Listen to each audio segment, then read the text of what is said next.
का देख रहा नहीं देवराज? मेघदेव, हम देख रहा है कि हिमालय राजपुत्री पार्वती कितना श्रद्धा और कितना समर्पण भाव से शिव आराधना में संलग्न है।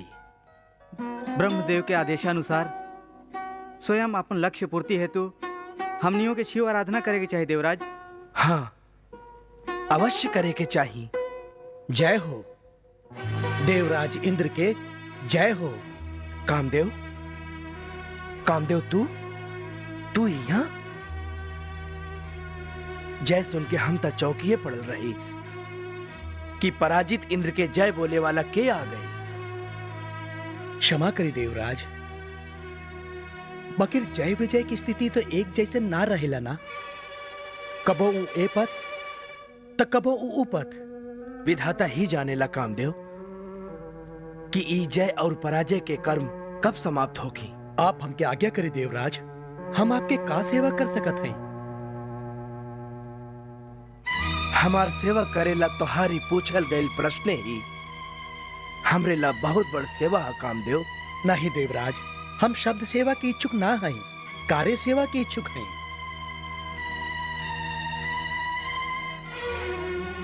रतिपति, यदि तू हमार सहायता करेला इतना ही कटिबद्ध हवा तो हमरे ला एगो कार्य करा। आज्ञा करी देवराज। उहाँ देख रहा हवा नीचे वो हिमगिरी के शिखर पर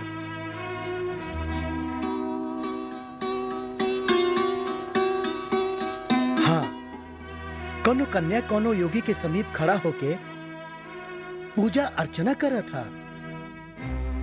कामदेव, वो कन्या हिमालय राज की पुत्री पार्वती है और वो योगी केहू और ना, स्वयं कैलाशपति देवाधिदेव शिव शंकर हवन।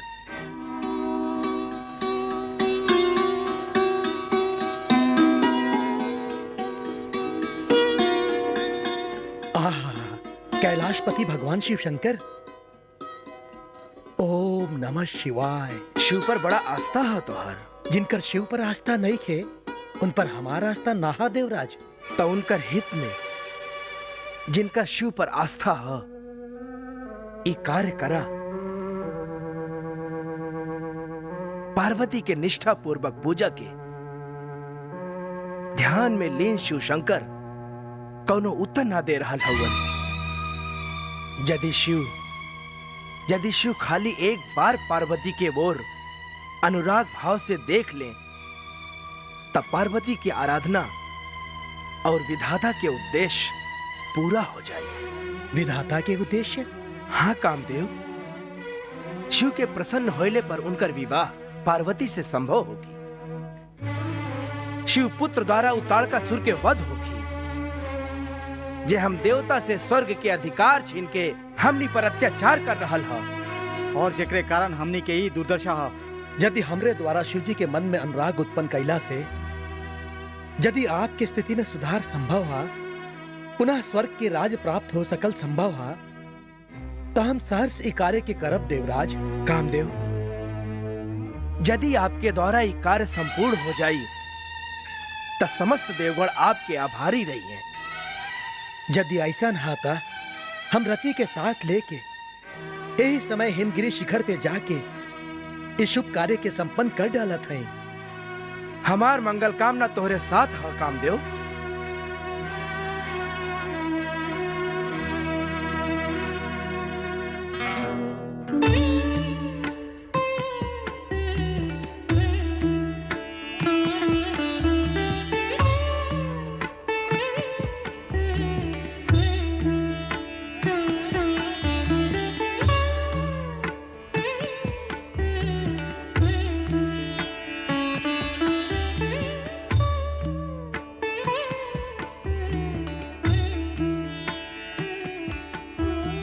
हे देवादिदेव भोलेनाथ शिव शंकर, हमार पुकार सुन ली प्रभु। आपके ध्यान और आपके समाधि के निमित्त लोक कल्याण है और आराधना द्वारा आपके प्राप्ति करके आपके संगनी बने के निमित्त भी लोक हित ही है। चारों ओर व्याप्त अशांति और अत्याचार के समाप्ति खातिर आपन लौकिक रूप के मुखर करी भगवन, मुखर करी।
अब हम क्या करें?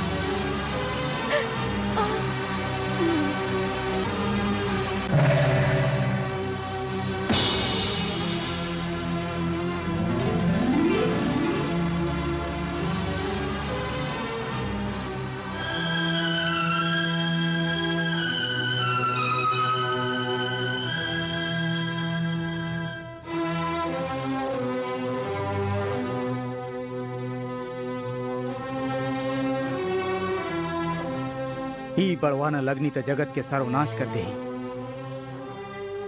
शिव जी के क्रोध अग्नि के रूप में कामदेव के भस्म कैला के पश्चातो विद्यमान है।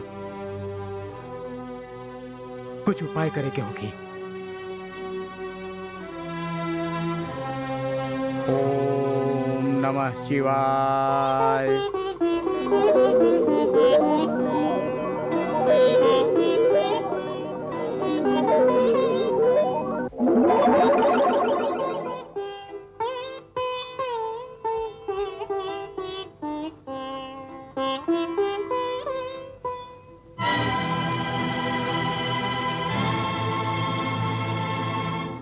समुद्रदेव आगच्छ, समुद्रदेव आगच्छ, समुद्रदेव आगच्छ, ब्रह्मदेव, परमपिता, समुद्रदेव आगच्छ, समुद्रदेव आगच्छ, समुद्रदेव आगच्छ,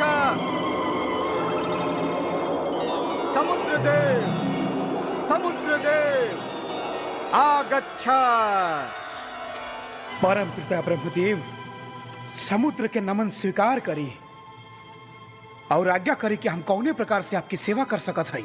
समुद्रदेव, ये अश्व के देख रहा हुआ, एकरे शरीर से अग्नि प्रकट हो रहा।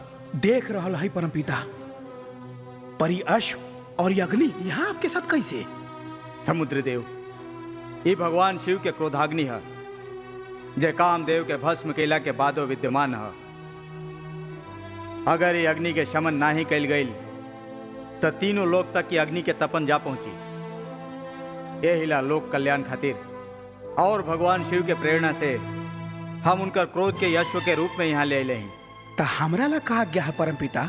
समुद्रदेव, तोहरे भीतर अनंत जल राशि है। ई बड़वाना अग्नि के शांत करे अथवा सहे के क्षमता तोहरे में है। ई अग्नि तुहार जलपान करके तुष्ट होत रही, किंतु तुहार अनंत जल राशि अनंत होके के कारण कब्बो समाप्त ना हुई। ए प्रकार ये अग्नि से जगत के रक्षा हो जाई। भगवान शिव की इच्छा और आपके आदेश के पूर्ति करल हमार परम सौभाग्य हो कि परमपिता।